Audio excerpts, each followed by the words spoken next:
Hey guys, Monsterthinking here, bringing you another Dragon Ball Z Dokkan battle video, and so today we're going to be looking at this new free-to-play Golden Frieza and Sorbet card.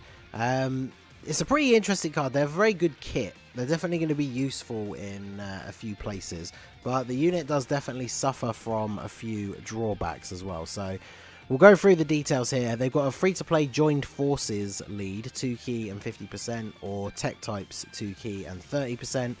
I mean, it's an okay leader skill for a free-to-play. It's kind of what we expect numbers-wise for categories for these guys now.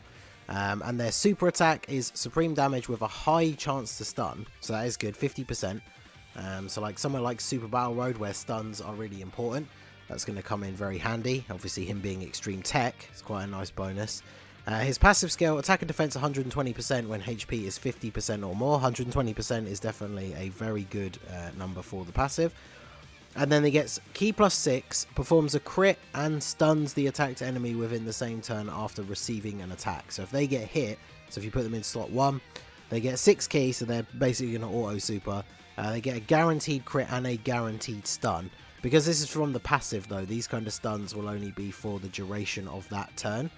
And then if you start the turn under 50% HP, you don't get the attack and defensive buff, but he gets a 50% damage reduction, which it'll be interesting to see how well that would actually stack up though, because he loses all of his defense. So we've seen in the past units like, for example, the AGL Zamasu, even though he has like 40% damage reduction, he had no defense in his passive. So he's not like a unit that was tanking super attacks for double digits or anything like that. So you can see here I gave him a bit more additional, obviously to try and take advantage of the stuns. I haven't had a chance to level up his links all that much. But the biggest problem with him, and it does go back to his links as well, and this is kind of what happens to a lot of Joined Forces cards, is because it's Golden Frieza and Sorbet. So you can see here from the categories, obviously he's not on Wicked Bloodline, he's not on Transformation Boost or Full Power or anything like that. And then going back to his links, he's missing some very common like Frieza unit links. Like for example, on Extreme Tech, you'd think putting this guy next to the Tech Golden Frieza would be really good. But funnily enough, they share 0 links. They don't even link up, like, not very well. They literally don't link up at all, which is very interesting. So we are running him on the Terrifying Conquerors / Transformation Boost team, because Terrifying Conquerors is probably one of the best categories that he is on. He does link up okay with this free-to-play Golden Frieza. We have that rotation now. We're on turn 2. But as you can see, they're only sharing 3 links, and he's pretty much his best link partner. So a little bit of a weird one with the links, but we'll see how well we can do here. Obviously we've got no support on the rotation, because Sorbet is part of the card, he's not on movie bosses either, and this Golden Frieza does give a buff to movie boss allies, but of course they won't be getting it. So just under 1 million attack stat.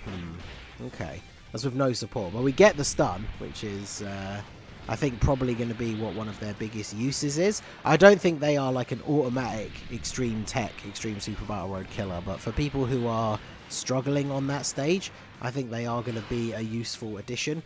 I don't think they help for like a no items run or anything like that, but we'll see. So obviously we had to bring the god of showcases, Kid Buu, because we'll get him floated off for his support. And then of course the card does link up okay. They share a couple of links with the Tech Golden Cooler, and then obviously he has a support passive as well. So we'll eventually get both of those units floating off in the 3rd spot. And then obviously Cooler just a beast. I've unfortunately now gotten to the point where my Cooler is Rainbow level 10 links, and so now I'm pulling Coolers that I can't use from banners now, which is quite unfortunate. So we'll go ahead and put him in the 1st slot here. So now we're going to get a guaranteed crit and guaranteed stun off of his attack. So, and obviously the 6 key kind of pointless, because very easy to get his super attack. So it does look like we need support on the rotation in order to be able to get over 1 million attack stat though. So obviously he's not a card that you're going to be bringing onto the team to be a damage dealer. So, but that 50% chance to stun, I mean, in Super Battle Road especially, that's going to be really useful. This is obviously more of a sort of first impression kind of thing. I think we definitely will be taking him into Extreme TEQ Super Battle Road and see how we can put that team together. Because the fact that he doesn't link up with Golden FRIEZA is very interesting, because you'd think the rotation of those two together would be really good. Because whilst he does get a guaranteed crit and a guaranteed stun if you let him get hit first, I don't know if his defense is good enough that in something like Extreme Super Battle Road, you're probably not going to want to put him in slot 1 where there's going to be so many attacks. But I guess we'll see. So we've got the Kid Boost support now, so we've got 50% extra attack and defense. So yeah, we're still under 100,000 defense. So let's see how much damage we take from Piccolo here. And then, yeah, we should be over 1 million attack stat now, at least. So, okay, we're going to get super attacked. So, this probably does a fair bit of damage. Yeah, 130k. And then, yeah, 1.1. So, that is with one of the highest support units that we can run alongside him as well on his best team. So, I think it's pretty clear straight away. One of the very obvious takeaways from this showcase is that he's certainly not a unit that you're going to be putting on your team to deal damage. And so in a stage like this, obviously for these first look, like first impression showcases, I always jump into one of the easier stages of Infinite Dragon Ball history, just so the event's not over too quickly and we can sort of just play through a slower pace. But yeah, in these longer form events, I feel like this is a place he's not going to be super useful. Because the stun, I think, is probably the most useful part of his card and why he will be so good for Super Battle Road. And obviously in these longer form events and a lot of Dokkan Fest events now, once you get past the first few stages, you can't stun anyway.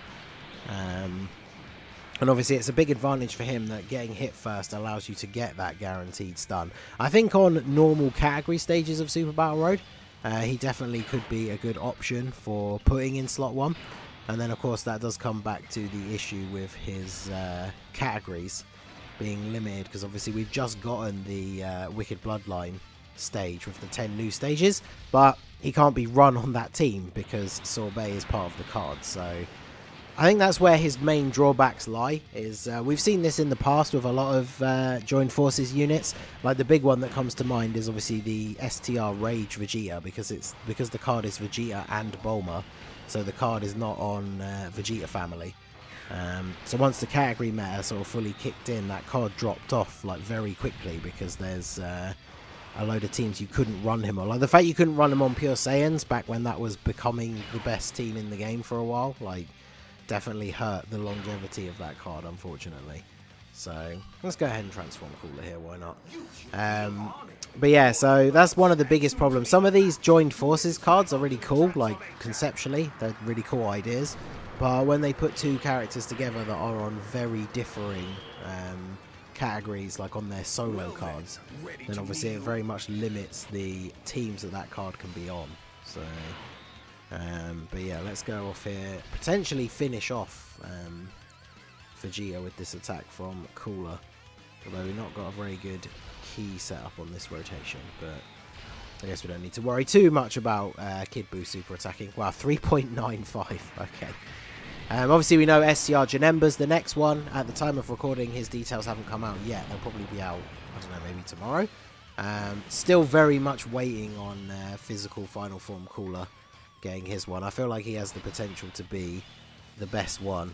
So, but yeah, because we're not on transformation boost, because of the sorbet aspect of the card, it means we don't get a buff from Cooler, because there's only one enemy. We need to have multiple enemies for his passive to be the Terrifying Conqueror's buff. So it's a bit of a shame. Yeah, 30k. Once you start getting to this like trunk stage, this is where you start to notice you're taking more damage from normal attacks. So 30k is quite a lot. The good thing about getting the Dokkan attack with him, so obviously as we've seen in this video, he's not the hardest hitting unit. He's not necessarily the best unit to give the Dokkan attack to. But because we did get hit first, it does mean he gets the guaranteed crit, which is good.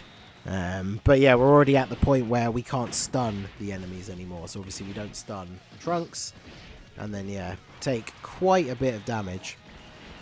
And then this free-to-play FRIEZA, he has decent damage reduction. I gave him a bunch of dodge as well. I don't really use him all that much, to be honest, but I thought I'd put him in here since he is a good link partner for the TEQ one.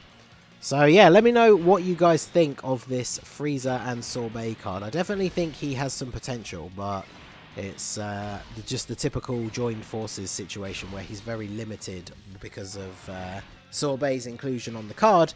It very much has affected his link set and categories, but he's still an interesting card, and obviously we're going to take him into Extreme Tech Super Battle Road. I think the 50% chance to stun thing is something that does make him incredibly valuable, so we'll have to see how that goes. But let me know what you guys think down below in the comment section. So that is going to be it for the video, guys. This has been the Masked Ningen. Smash that like button, subscribe to the channel if you are new. Check out the link in my description to the Discord. Feel free to join in the fun over there, and I will see you all again soon. Have a good one.